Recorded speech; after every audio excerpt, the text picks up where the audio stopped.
We're here to make you mad. That's really what we're going to do. All this and more on the Self-Evident Podcast.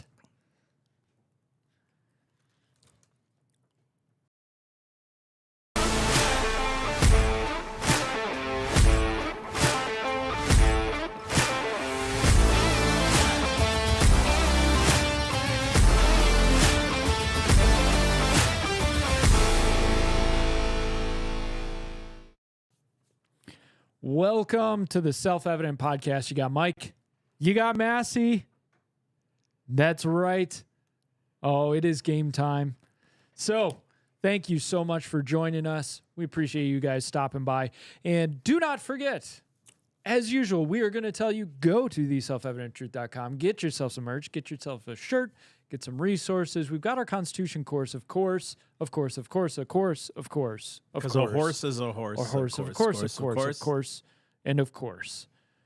Besides all that, don't forget, we do have our fundraiser. We are driving for our fundraiser, trying to finish it off for the year. And please pray about donating. Pray about being a monthly sponsor of the Torchbearers. Or you could do a one-time donation. Be sure to go to theselfevidenttruth.com. Click that donate button if you feel like joining us and partnering with us to go around this nation in order to spread the gospel, pray for people, minister, give history, all of that for those around the world. That's exactly right. Guys, we only have a little bit left to raise right now, so you guys just want to be a part of it. I think we got another 12 grand to raise, and God's moving. I mean, I might be generous with that. I'm not sure, but because Carrie handles all that stuff as far as like knowing numbers and whatnot. But we're doing this daily just to get you guys involved with us. So if you guys can, please go to theselfevidenttruth.com. You guys can also do text to give. What's that text to give number, my friend? What's that text to give number, my friend? Hold up. You got it. Hello. So the text to give number is going to be 772-242-0299. Text the word give to 772-242-0299. Text the word give. Yeah. So, guys, we got a show today that's going to kind of make you angry, some of you. But if you listen to the heart of what we're saying, it won't make you angry. It'll make you active, okay? So we had Karen Vaughn on, 2 weeks ago, last week, something like that. And we talked about kind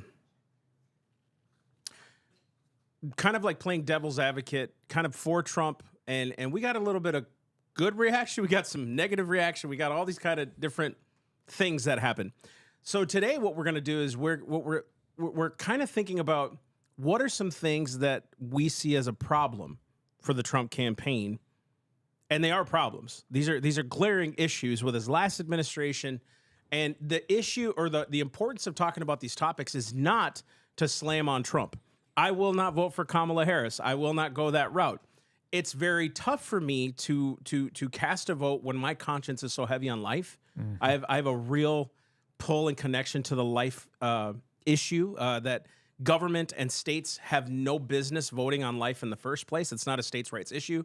It is a God-given constitutional protected issue. Life begins at conception. I don't care where you think you are on that. It's so universally acknowledged when life begins. And if it wasn't life, you wouldn't have to terminate it. I mean, it just makes sense.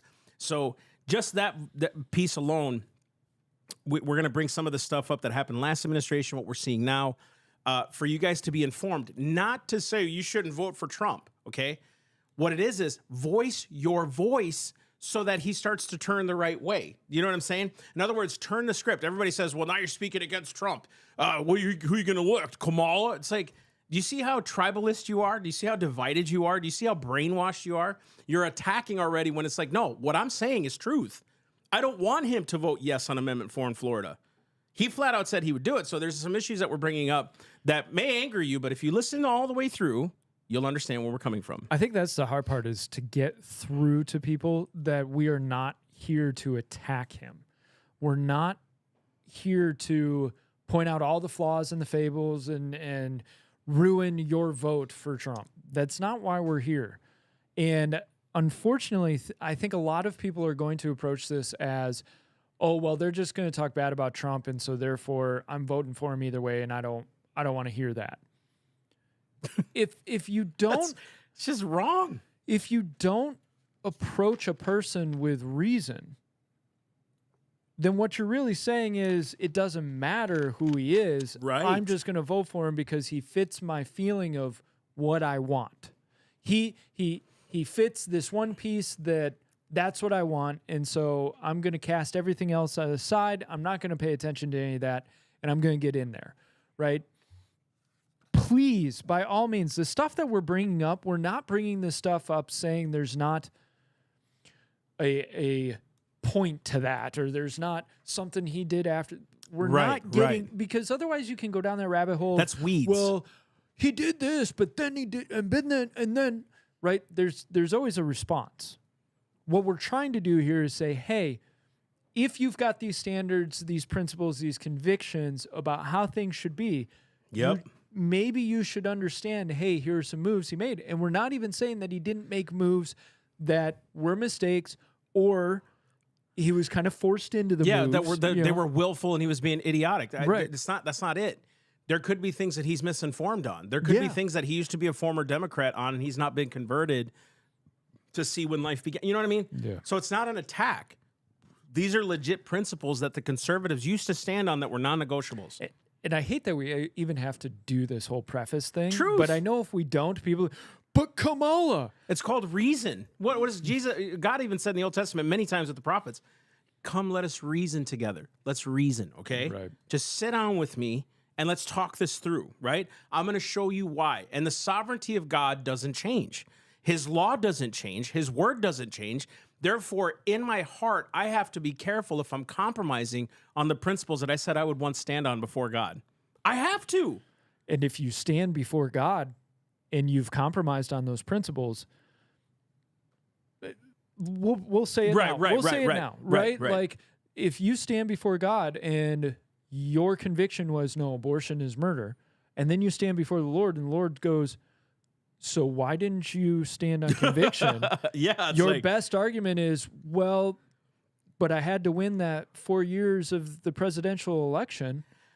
I've never seen someone use ungodly means to win on ungodly things unless God used an ungodly man to do godly things, but they never continued in the wickedness they were doing. And even, do you see what I'm saying? Even in Habakkuk, when Habakkuk's like, the wicked are prospering, the wicked in this land. Yeah, Lord, Psalm when 37. are you going to do something? And God goes, don't worry, I'm bringing the Chaldeans to punish them. Yeah. And then Habakkuk's like, yeah, but they're wicked too. God's like, I'll punish them. Yeah. But what does he tell Habakkuk at the beginning, right? When he says, dude, I'm about to do something you've never even seen before. And if we could just hold to the laws of God, if we could hold to the principles, we will see God move in his purity. Mm-hmm. I don't want God to have an accusation against us. Guys, listen, if you read Revelation, I'm going through Revelation really slow. I'm on chapter 12. Maybe it's been like maybe 2 weeks. I'm just kind of trying to understand it, go slow, reading kind of some commentary here and there. But when he tells it was at the church of Ephesus, when he says, man, I've seen your works. I love what you do. No, that's hot or cold. I think Ephesus was hot or cold. I can't remember which one it was. But it's one where he says, Laodicea, when he says, this one thing you lack, this one thing. And it's like, could God possibly be saying to us in our hearts, it's this one thing? Remember, that's Revelation. That's the God of Revelation. That's the Jesus of Revelation. The whole book of Revelation is about Jesus Christ. I'm saying, could God be doing that to us in this moment? Could he be saying, hey, man, this one thing, could you go through with this, think about 30 years down the road. If we start doing this, we're passing laws. There's no amendment that says federally that abortion is legal. If Trump's mind is that, what could happen?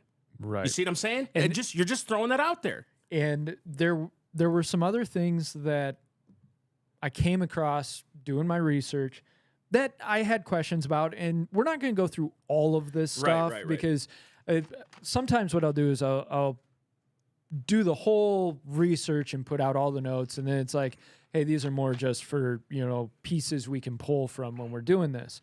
And I'm actually going to skip over number 1. I'm going to go to number 2. So we're going to do the LGBTQ stuff first. We'll do the sandwich slide stuff. number 1. Yeah. The BLTs. LGBT, BLT, extra mayo. Now I'm hungry. Oh, that's bad. Moment of silence for a sandwich. Oh. Bacon, God's gift to the Gentiles. All right. I can already Here we go. hear it now. Oh, I can't wait for the people to come in. We are grafted in, and therefore we must. Anyways. All right, so slide number 1. LGBTQ. Now, don't forget that in 2016, he came out and basically said, I'm the most pro-LGBTQ president ever. And holding up LGBTQ for Trump and all of that. Now, if you're not a Christian, This don't matter to you. doesn't matter. Whatever. And if some of you claim to be Christians and you're for this, ooh. Then there's questions. Yeah, then there's questions. Which Good way to put we'll it. get into that a little bit later on terms of where does he actually stand in his faith. And we're not saying, therefore, don't vote for him. That's not what we're saying. What we're saying is if he's going to represent himself as a Christian to you, then there are some check marks and some standards that maybe you should hold back with him, right? Bring those back to him and say, yeah, but what about this? If you're going to say you're one of us, then doesn't it stand to reason that you're going to fit in on these standards with us? And this is something that some evangelicals, they had an issue with, that he was courting the LGBTQ vote. Now, from a purely pragmatic point of view, yeah, it makes sense. It makes sense to go for the LGBTQ vote, especially as a conservative or Republican, all of that. If you're Spirit-filled believer, is there a different way to navigate those waters? Because it wasn't just, hey, they are human beings just like anybody else. They have a right to be a citizen. They have live, a right to work. They have a right to do all that stuff. Yeah. They should have all the same rights as everybody else. You can do that without saying you are the most pro-LGBTQ president ever, which, of course, is kind of his New York bluster of... Yeah, he does that. know. He does everything is beautiful. He's just said recently, he goes, I love my gays. You know, like I love my gays. They're beautiful gays. They're all gay. They're the best. Yeah, it's I'm like, not quite gay, but they are. They're the best. it's really, really crazy. But again, speaking strictly from a Christian perspective, right? We all acknowledge that life is sacred. Now, what men have free will, you have to choose free will. You're going to choose God, not choose God, all that stuff. They have the liberty to do that, right? What scares, I think, us both, and I'm not trying to speak for him, but what kind of gets us both is the promotion of a sexual lifestyle, not a person, a sexual lifestyle as an identity of a person. Where this is where conservatives never used to go there. Now we're getting into identity politics. He's the first black this. He's the first gay that. It's all in the Republican Party. We're literally trying to use identity politics to try to overcome identity politics. To buy a vote. We're doing all the same things in a sense, and we're calling it going with the times. I'm telling you, they're changing the way we talk. You see what I'm saying? You think about the conservative of today, and there are plenty of people who are not conservatives who point this out. The conservative of today is basically the Clinton of the 90s. Oh, We've moved so far this way. Shoot, they were strong on the border. They were strong on marriage. Remember DOMA and all this other stuff? Not that I'm for government getting involved in marriage. Reducing government spending. And dude. The fiscal responsibility and strong military. Now, how much they actually did that? Well, Clinton you could argue. He was probably be considered moderate conservative today. He would be. And we've slipped into We're not justifying him, okay? No. Gosh. I did not. Never mind. Depends on what the definition of is. All right. Anyways, so when we look at Trump, there's a lot of conservatives who are like, yeah, we've got to play that game now. And we had brought up abortion earlier. And so a lot of conservatives are playing that game now. Well, because this will chase or turn off moderate voters or independent voters. And it's so funny to me that Democrats never have a problem with staying on their principles and convictions. Straight up. Which really, you could argue they have none, but their principles and convictions are whatever they feel that day, but they stick to them. Exactly. There's never a, well, we don't want to scare away voters. You know, it's a, no, we're going hard and everybody's going to come with us whether they like it or not. And the evangelicals tend to take more of a position of, well, we don't want to scare people. It's halfway to, well, I don't want to make things uncomfortable with my neighbors, so I'm not going to share the gospel with them. Ooh. We're kind of halfway to that point. Ooh. And I'm not attacking. I'm just pointing out goodness. It's excuses, right? We can all make the excuses. You know, I'm just not called to that field, or I'm not this, or, you know, gosh, I just don't know the scriptures very well. It's like, well, let's not talk about sin because that might offend. Man, it'll turn them off, and we're too hellfire and brimstone, and that's too legalistic, and then all of a sudden it's too loving, and we don't know how to say and what.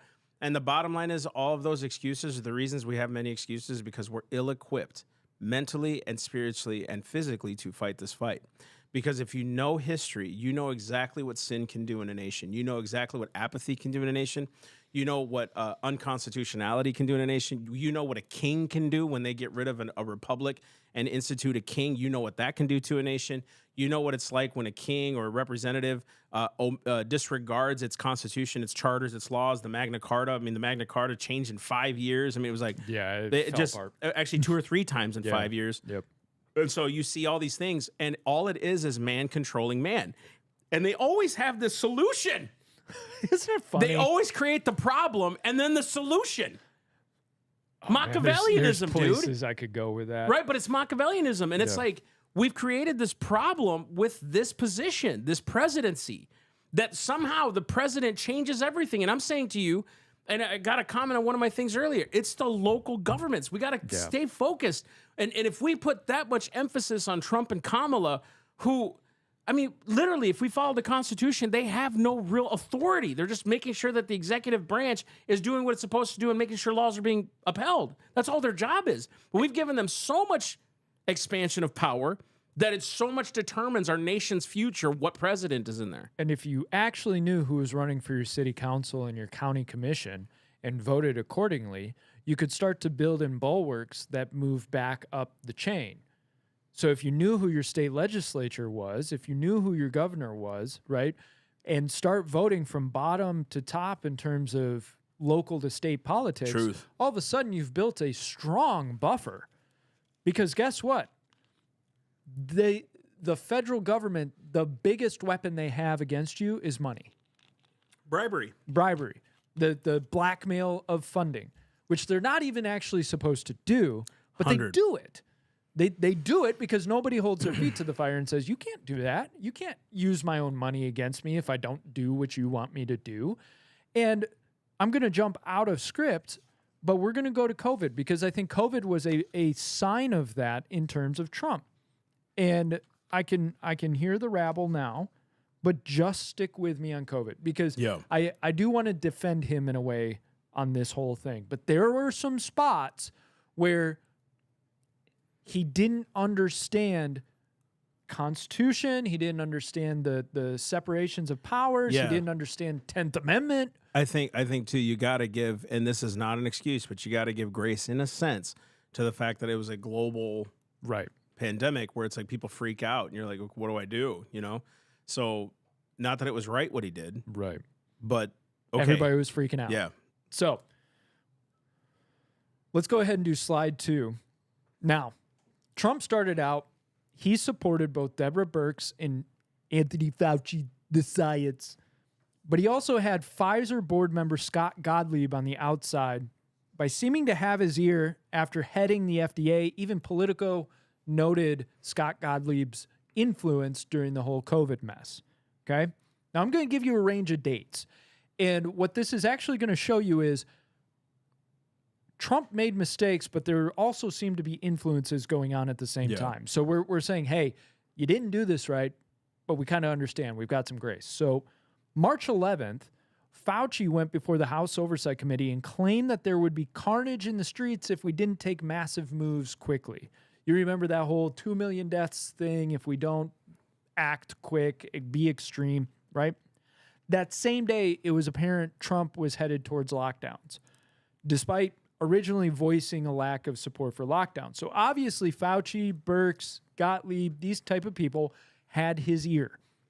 Never let a good crisis go to waste. Exactly. Dude, straight up. So that was on March 11th. Fauci's before the House Oversight Committee. On March 12th, all travel from Europe, UK, and Australia was instantly shut down. Notice how fast this moves forward.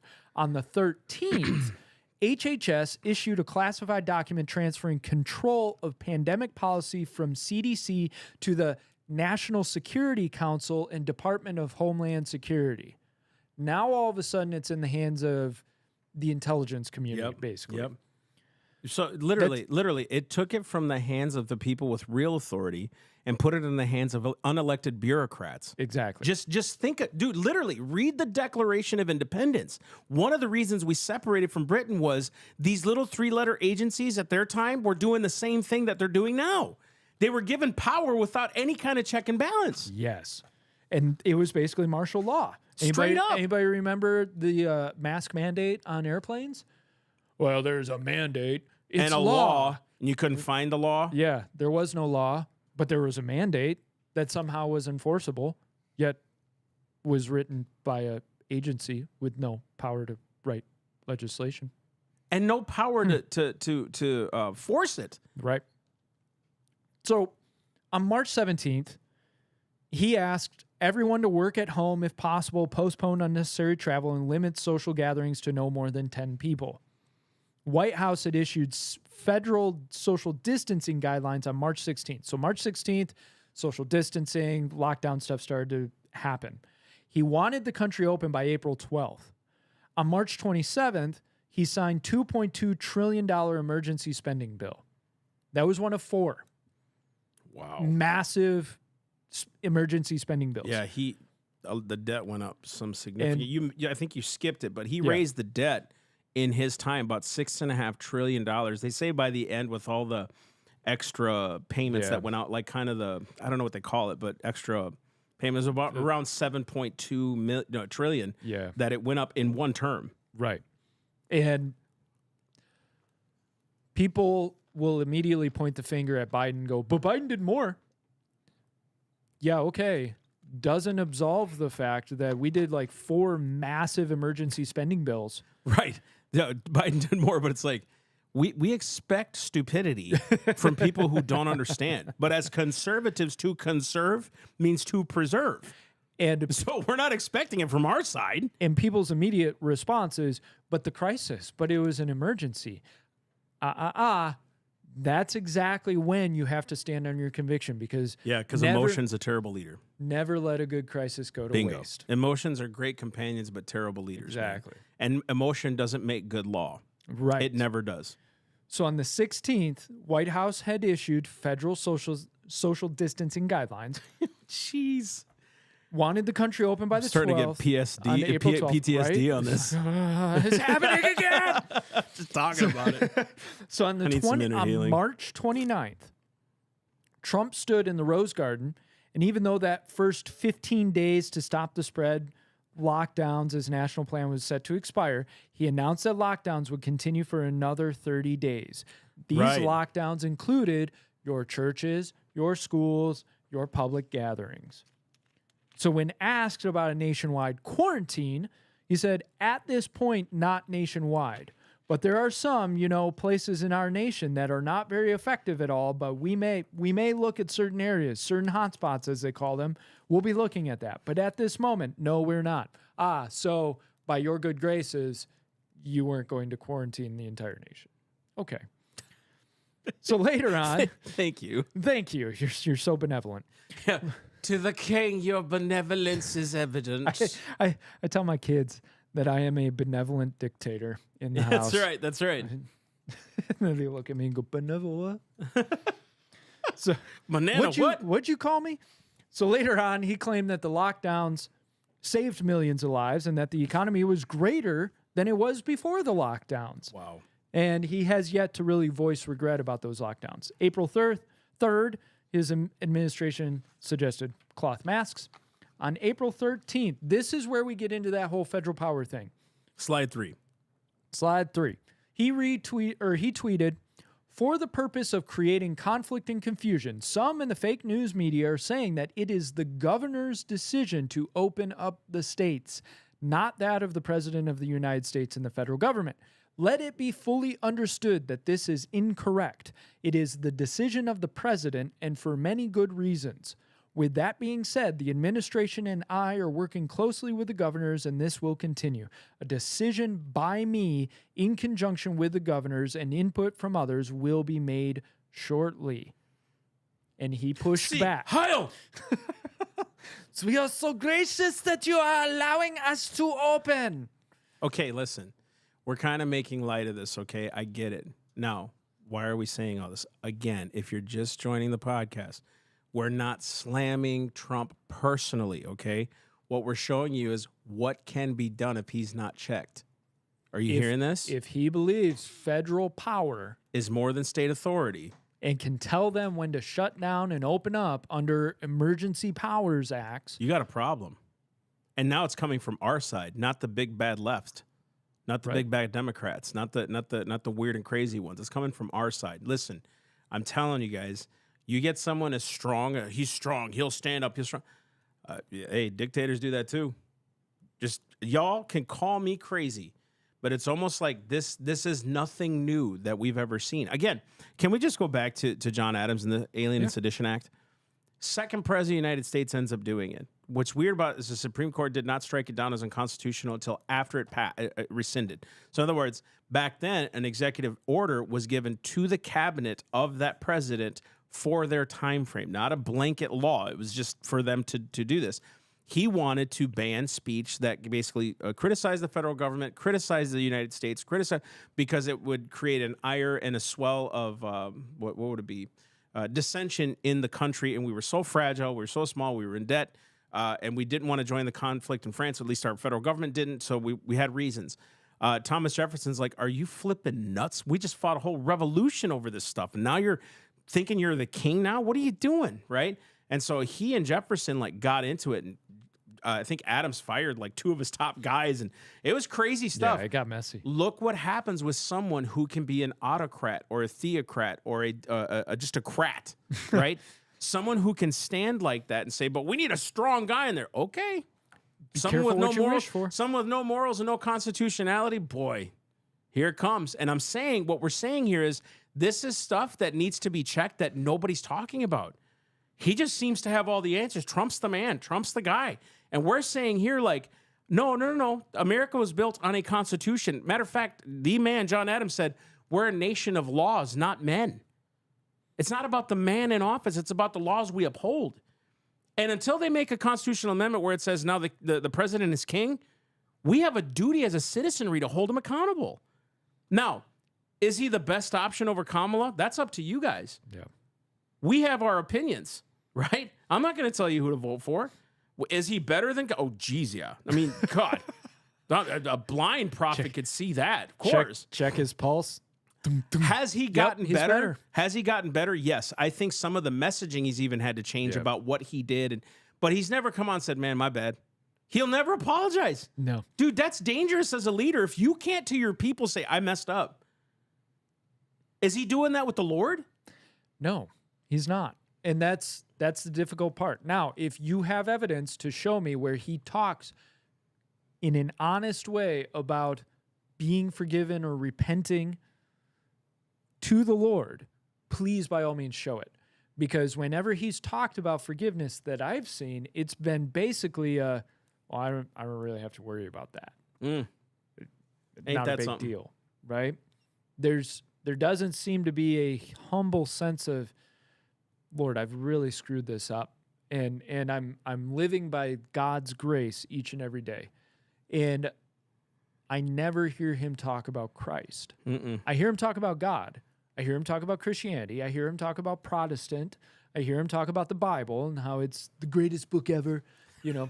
Because 2 Corinthians says so. Yes, 2 Corinthians says something about the Bible, right?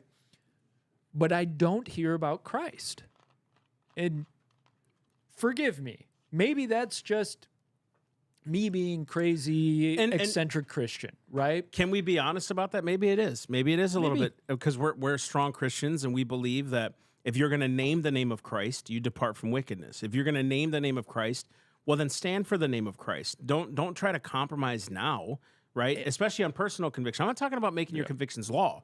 I'm saying stand on your convictions. Right. Right. And if you're going to tell me that you've been going to church all your life, shouldn't there be a significance that Christ died for your sins, that Christ is your Lord and Savior, that it's the gospel, Jesus Christ, right?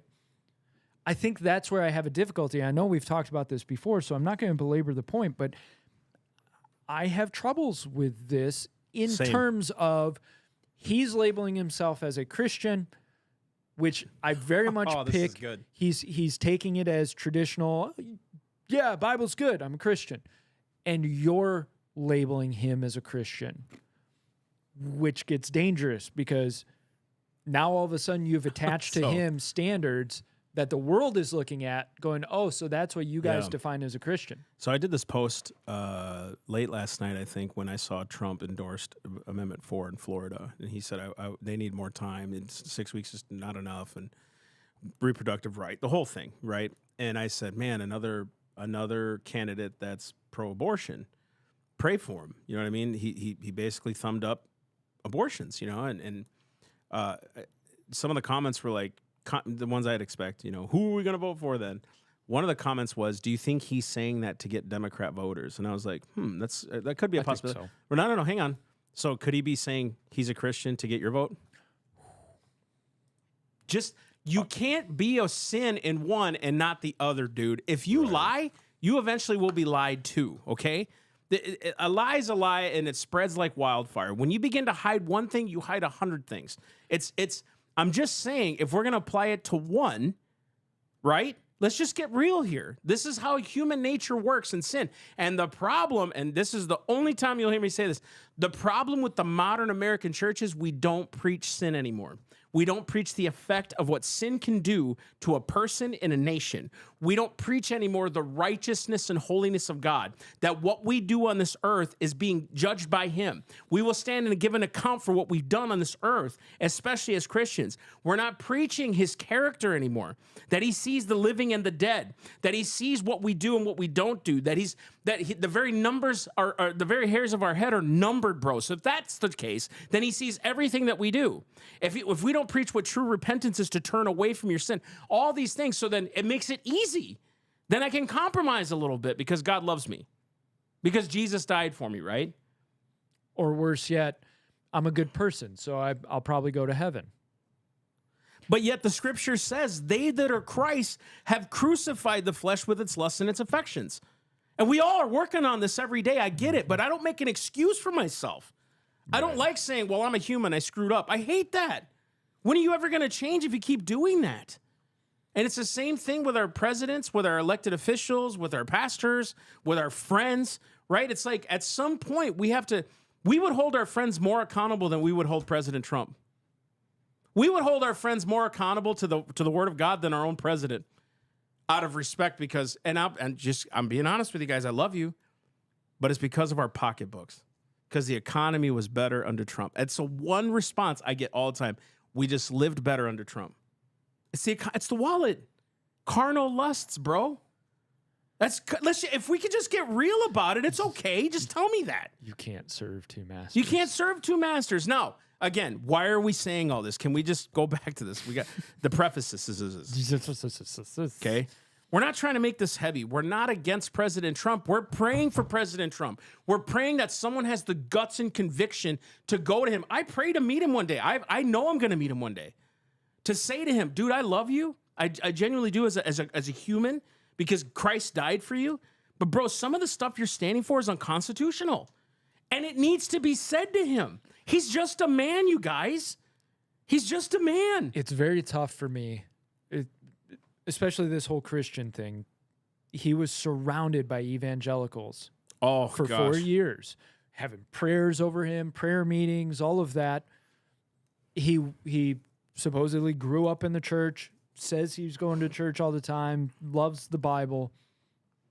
Yet, sin, forgiveness, Christ's sacrifice, these things aren't part of his lexicon, right?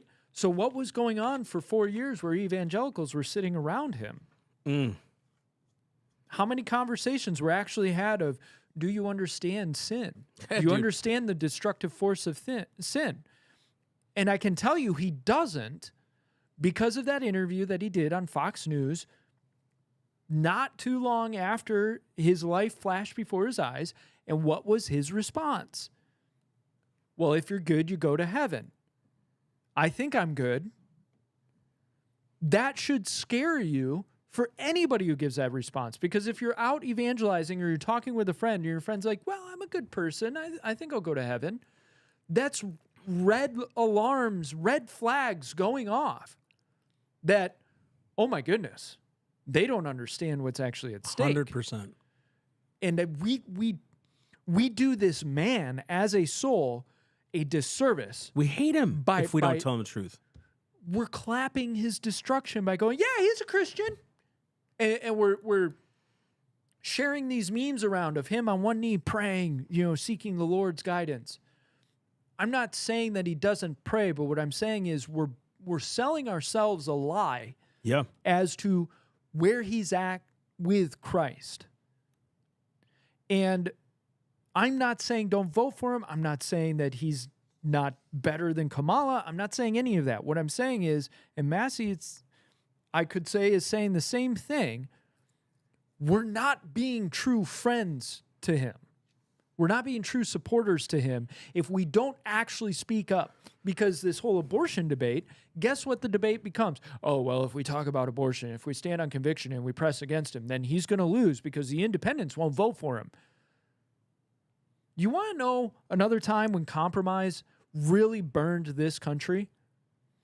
Was when the original draft of the Declaration of Independence talked about slavery as an abomination. Mm-hmm. And Georgia and South Carolina said, we ain't signing that if you keep that in there. And the founders said, well, we need Georgia and South Carolina, and I know some in the North probably aren't really comfortable with it, so we'll just take it out. That's right, and they did a 20-year compromise. Yep.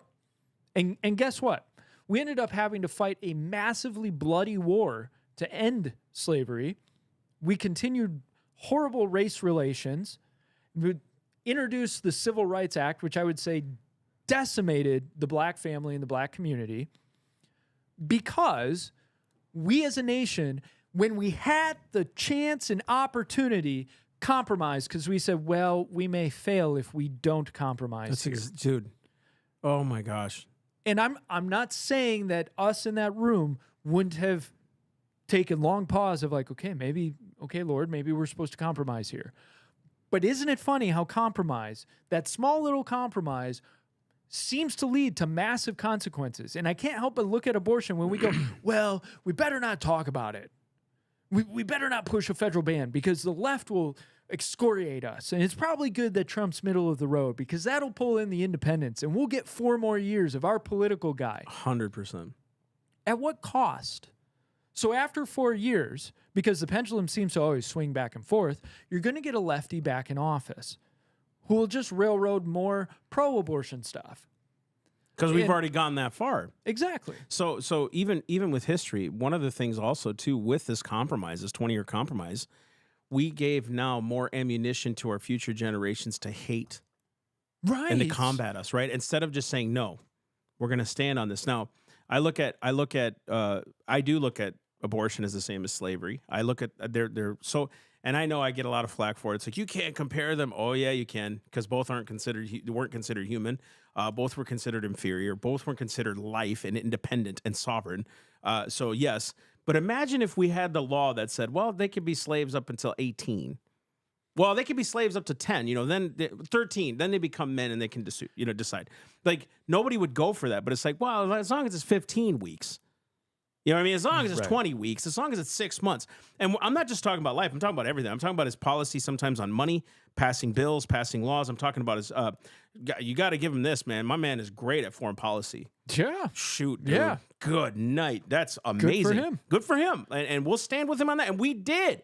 Well, one of the things I said in the post that I did this morning that really got some attention was I've pointed out unconstitutional and biblical things on both sides for years. We've both been doing this, right? So it's not like I'm picking on Trump. I did it with Bush, Did it with Obama. Did it with what's his name? Biden, Trump. We've done it all, right? Every single and people are like, you're not going to get a perfect president. I know, but that doesn't mean we don't point out things that we see that are unconstitutional.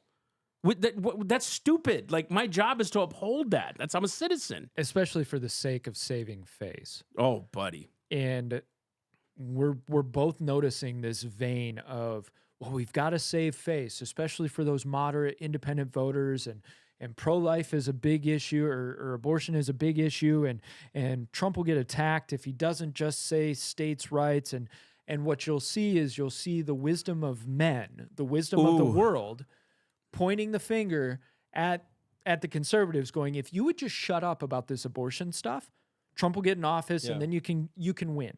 You can get your economy back. You can get your foreign policy back, and he'll put it to the states, and then the states can decide whether or not a life matters or is of value. Yep. Dude, it's so funny because you see a lot of conservatives that'll say, God first, God family, God, until we have to stand for him and be convicted about it. And then when it comes to President Trump or whoever that runs on the right that has any kind of, well, we just can't say nothing right now because, but it's like, dude, how can you sleep with, I don't know. Guys, again, life for me is an issue that I don't know what it is about that issue. Maybe some can brush it under the rug. Maybe it's because I really do value the fact that God saved me and that he could have easily taken me out because of my sin and that he spared me. Maybe it's the fact that I never even really thought about this, because I just never really think about it. Carrie had a miscarriage, or first, she was pregnant the first time, had a miscarriage, and we had a little dress. I'm not trying to be emotional. I'm just saying this is what happened. This is what made me realize. Someone gave us a little dress, and I often wonder, would that have been a girl? It would have been older than Isaiah. Yeah. We would have had an 18-year-old. Can you imagine that, dude? An 18-year-old, maybe brother or sister. Wouldn't that be a trip? Yeah, definitely. It would be. But think about it. You got these little babies who don't get a shot at life. Yeah. And we're asking, or we're compromising whether they should die at 2 weeks, 8 weeks, 15 weeks, 3 months, 6 months. When can we stop life? And we're having a debate about killing. And that was his whole statement on this 6-week ban in Florida is, it's too short. That's too short. So we can have a timeline about this. And I was telling Massey on the phone, and I'll be more controlled than what I said on the phone, but we're compromising. We're compromising. We all need a little Jesus. We're compromising on life. So what we're saying is, we've got to just wait, and we'll put in one more step, and we'll wait a couple more, and we'll put in one more step, and we'll have a little bit more of a fight. Okay, so those 10,000, 100,000, 300,000 lives were spent so that you could be comfortable and spend a little more time having more of a nuanced argument about all of it. Right. I think too, like, there's so many other things that we need to keep our eyes on if Trump becomes president, which is his federal power. I don't think he understands the office of president, what his authority is. I don't think people have the guts to tell him what his authority is and what it isn't. And he usually pushes back. Oh, he does. And does not like it. He don't like the word no. No. And so then he gets mad at somebody who says, you can't do that.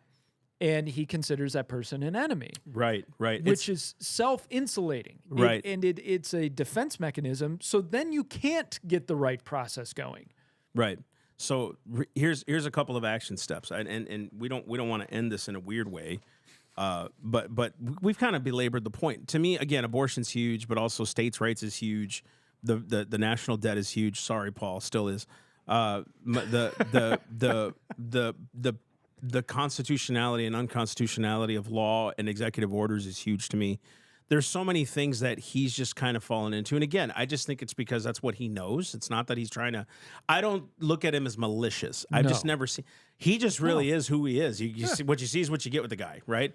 So is he a better option? If I was looking at this completely in the natural, obviously than the left. It makes so much sense, right? But as a Christian, as a constitutionalist, as a conservative, as a citizen, my duty is to uphold the things I know, which is the law. Right. And that's important for us. We will continue to call out the junk because it needs to get called out. And I love this country more than I love Trump. I love God more than I love Trump. I love my family more than I love my country. You know what I mean? I love my God more than I love my country. I love my God more than I love all of it. And it's like, I look at this going, if I truly love, then I will confront and do my best. What does he say in Revelation? To those that I love, I rebuke and I correct. Be zealous, therefore, and repent, right? So I love him enough to say, dude, this is wrong. And there's nothing wrong with us doing that. Well, you're going to turn off the voters. It's like, well, if they're that weak-minded, they shouldn't vote. If they can't critically think, they shouldn't vote. Because we got a lot of weak-minded people voting. And we have a lot of weak-minded people in Christianity. We have a lot of weak-minded people that are running this country and our states and our cities. And so if they're that weak-minded to be swayed by my opinion, can you imagine the emptiness they have? Therefore, we need to go preach the gospel and give them an identity in Jesus because that's what God offers through Christ.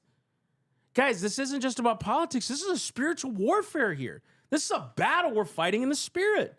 We don't wrestle against flesh and blood. This is about principalities and powers. And Trump is just as susceptible to it as any one of us is. And if we're not protecting and watching his six and saying, stop, boss, stop for a minute, right? Then I don't love him. And I'm not going to stand guilty before God. I'm going to keep speaking my conscience. And you know what's so stupid? If we were pro-Trump, we'd have viewers crazy right now. And I'm seeing it go down every time we hit. And it's so stupid. And it pisses me off. And you know what? I'm ready to say it now because I have nothing holding me back. It frustrates me that people get upset about this when the truth is being told. And you guys are the ones that are saying, we need the truth again. And yet when the truth comes and it confronts your God, you turn it off. Shame on us for idolatry in this country. We're idolizing a man over him. And he gave us all of this. And we think this guy's going to do it and we just can't say anything? Oh, my goodness. Shame on us, bro. Shame on us. And I'm not doing it anymore. I can't do it. I love you, Mike, too much for this to happen. Right. My kids are going to grow up in this country. What are we going to leave them in 100 years if we don't do something now? That's why we talk about this. You know? Compromise kills. Oh, my gosh. Compromise kills. Compromise, I'll say it till I'm blue in the face. Compromise, it's like cockroaches. If you see one, there's 1,000 more hiding in the cupboards, hiding in the walls. And we allow those compromises to just run all over our life. When we look at somebody like President Trump, and we as Christians go, oh, no, it's fine. It's fine. You know, I'm not saying you lambast him in public and you call him evil and you say this is a wicked man that I can't possibly. That's not what we're saying at all. No way. What we're saying is we're all wicked and evil without Jesus. Start A, praying for him, but B, start standing on conviction. That's it. Start praying. And especially with other Trump supporters, say, hey, I hear you, but let's not lose sight of the goal. Right. How many times has he turned his opinion when people say, no? He's done it. Right. So we have to make it. Listen, how come we can't say anything right now? But the moment he said, I'm going to endorse Amendment 4, I'm going to say yes to Amendment 4 in Florida, what does that do to the voter base who hang on his every word? What does that do? Well, I'm just saying. And you had a small number when he decided he was doing states only. It should be the states. No federal ban. I would never do a federal ban, all of that. You saw a small number of evangelicals go, this is a problem. You saw a large number of people go, yeah, okay. Yeah, that's fine. He's middle of the road. He's got to buy votes. You know, he's got to do what he's got to do. Slavery should be a states' rights issue. Yeah. That's right. You know. What did Paul say? Should I continue to do evil that good may come? I mean, sorry, dude. No, that's Romans 7 or 6, I think. It's like, should we do good that evil may come? I'm sorry, man. Now, again, I'm not saying he's doing it maliciously. We got to preface this again. Right. This is about holding him accountable, okay? He gets in, great. We know we're going to have a great economy. We know what he's going to do because he's solid at that stuff. But we better not negate our principles. We got to hold him to it, dude. That's our point here. It's not about not voting for him. It's about holding to the principles. And driving him to conviction and principles. So, All right, guys. $30,000 goal, y'all. So just because we need to raise the national debt. We need to ask President Trump to raise the national debt for us. You know, when there's trillions just flooding into the world, just carve off like a 30,000. chunk. 30,000 on that. Just hand it over. We'll use it. Anyways, thank you so much, guys. And for those of you who actually stuck by us and hung through this whole thing, we want to say this. We are not saying don't vote for him. We're not saying you have to hate him. We're not saying that he hasn't done good things. What we're saying is have a open-eyed approach to who you're getting when you vote for him, and have a plan in place of what it looks like to influence your leaders. Other than that, go to theselfevidenttruth.com. Come on, man. Stand, y'all. Stand. Stand in prayer. Stand firm in your principle. And let your voices be heard. And I promise you, man, it changes people when you let your voice be heard. Amen. TheSelfEvidentTruth.com. You guys can find out more information about what we're doing. Writing some new blogs, doing some new things here with some curriculums, books hopefully coming out here in the fall, which is great. A new book. So we got a lot going on. Pray for our tours. We got one coming up here very soon in Texas. Mike and I will both be out, I think, for about a week and a half each, something along those lines. So he's going to be doing a separate tour than I am because he's the man now. He can just do those things. And so I'm doing one, and he's doing a whole other leg of Texas. So God is moving. We're in those areas to preach the gospel, to minister. God is moving and building the citizenry, discipling people to the word and its nation. So, and the nation, I should say. So we love you guys so much. Thank you so much for tuning in. We love you. We'll see you Monday. Yep. Love you guys.